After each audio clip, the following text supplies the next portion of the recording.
Okay, so bear with me. I just got back from going to my husband's great-grandfather's birthday and had 2 margaritas, so I'm pretty good on tequila right now. But I got Gulia completely disrobed and also got her hair all out. I've seen a lot of videos of people talking about the taking the hair out of the dolls and everything, and they make it look and sound so much easier than it actually is. So just to warn you, if you ever go into doing this, it is really actually quite difficult to get all the gunk out of there. I was really surprised. I can kind of show you down in here. Oh, it's too dark. Okay, let me try to get a better view of it. I'm so sorry, you're probably all so nauseous right now. All of this came out of her head, the inside of the head. And this is after trimming it, because I trimmed everything off.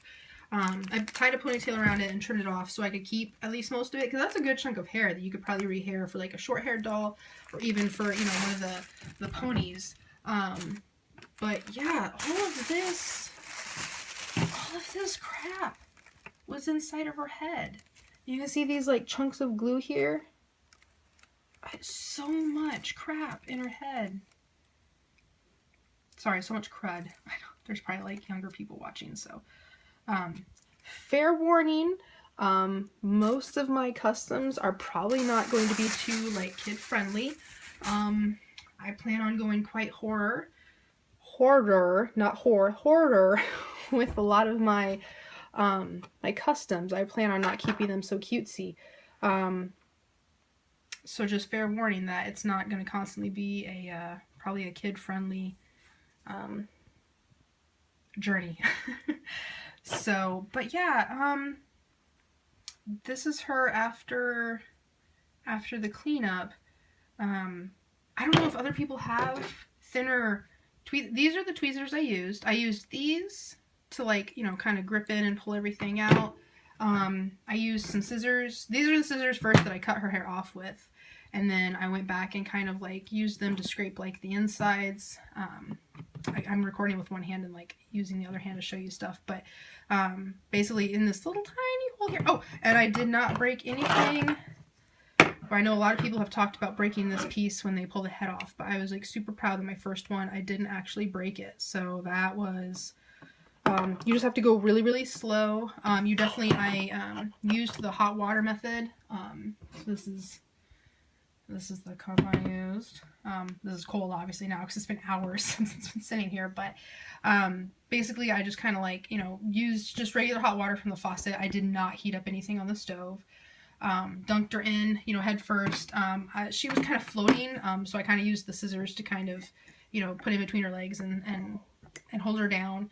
And then came back after a while and pulled the head off. And again, that was after I cut all the hair off here. But yeah, even with that, there was so much, like, you still get kind of the little, it almost looks like a little pixie haircut, or like if you have kids or have like little nieces and nephews that have tried to give themselves a haircut before, and it doesn't turn out so great. It kind of looked like that at the beginning. She does have these really big holes here in the front, because Gulia, here, I can show you on like this one. She's got like these bangs here, and so that's what, with this doll, she had a more pronounced, it was much longer. You can see it in the last video. Obviously it's gone now. But it was a bigger amount of hair that was like kind of scrunched into these little holes. Focus. I don't know how good that's coming out, but so these are some pretty large holes here. I was not expecting this. I was really expecting everything to look more like this. Or these little tiny holes that are like near her ears and around the edges. But yeah, this big chunk here is due to just like a bigger chunk of like bangs that they kind of had going back through here, and a lot of glue on the inside of it.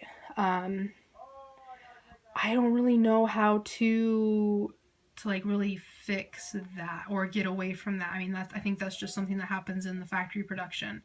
So you just got to do the best you can. Don't be afraid. It is easier really than you probably think it is. Like, don't think that it's something impossible. But it is definitely, like I said, I just wasn't really expecting this big giant hole to kind of open up in her head.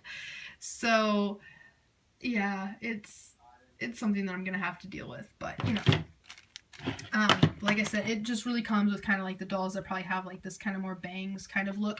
Like, I bet you like somebody like Operetta probably is not gonna have the same kind of issues. Her hair is probably gonna come out looking, or the whole scalp is probably gonna come out looking more like this kind of, you know, look, like with the smaller dots and everything through it. And honestly, you know, I haven't decided whether I'm going to reroot or do the hair or the wig route for rehairing her. Next, I have to use the acetone to wipe off, you know, like her eyes and like the makeup and everything like that of her. So I just have like a completely blank slate to start with, and you know, the color of the hair. Because I don't even know if I'm going to go back to, you know, this, using this again and just giving her shorter hair or not. Haven't decided yet, so we'll find out. But, yeah, I don't know. Like, I just kind of wanted to show you guys more of a complete beginner's journey through this. Because, like, a lot of the videos that I've seen before have been people that have, like, done, like, 5 or 6 different dolls before.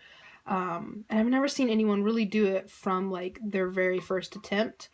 So I kind of wanted to show everybody how it goes for a very first beginner. As you can see, this is her outfit that I took off.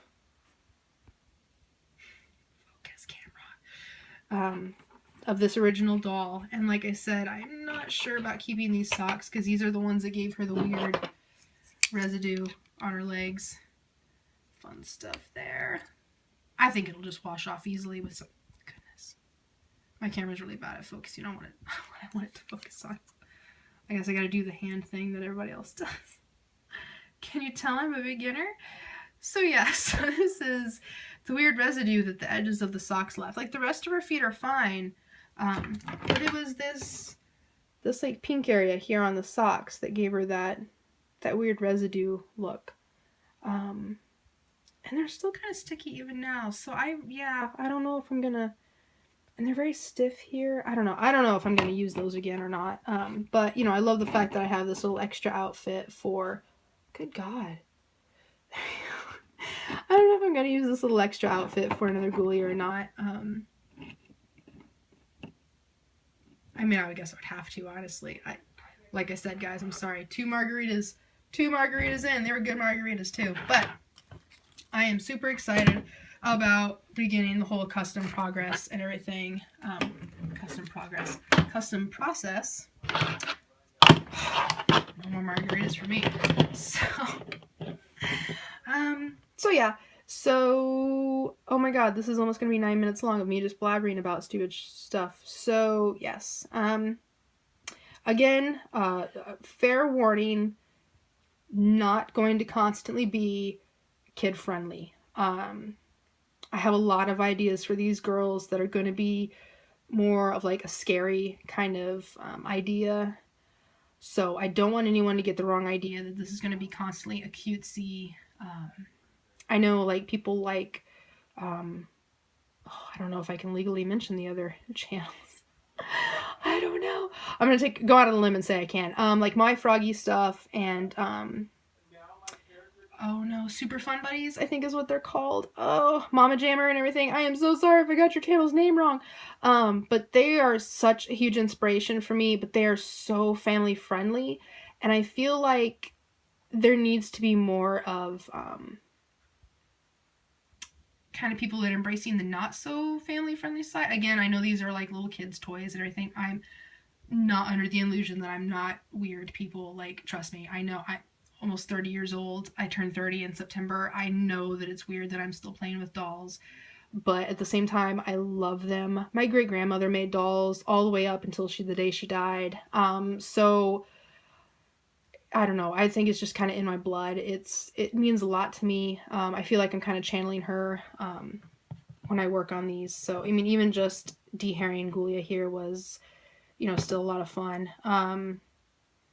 Like I said, I used, you know, like the tweezers and the scissors, but it got to the point where like tweezers are really hard to get in because you have this little tiny hole that you have to get into with these. And like you basically, like once you put them in, you can only open them like this much to like really grab at stuff. So it's really hard to get the hair out. And like I said, I don't have like a tripod or anything, so I can't really like show the process of both my hands working together. Totally gonna be something I work on. I'm gonna find a way to get this to, you know, actually look like a nicer channel. But I ended up using one of my, excuse me, sorry, one of my knitting needles, because like I said, this was just not working too well. As far as like, you know, people tell you to like insert it and then like scrape at it. I tried using the scissors a little bit for that, and they kind of worked, but still weren't working quite so well. So knitting needle definitely comes in handy. I have not seen a lot of other channels talk about using something like this, so I guess that's maybe one tip that I can give from my experience so far. My goodness, this is turning into a 12-minute video of me just blabbing, so I think I'm gonna cut it at this point. Thank you everybody for watching, if anybody's watching, so bye.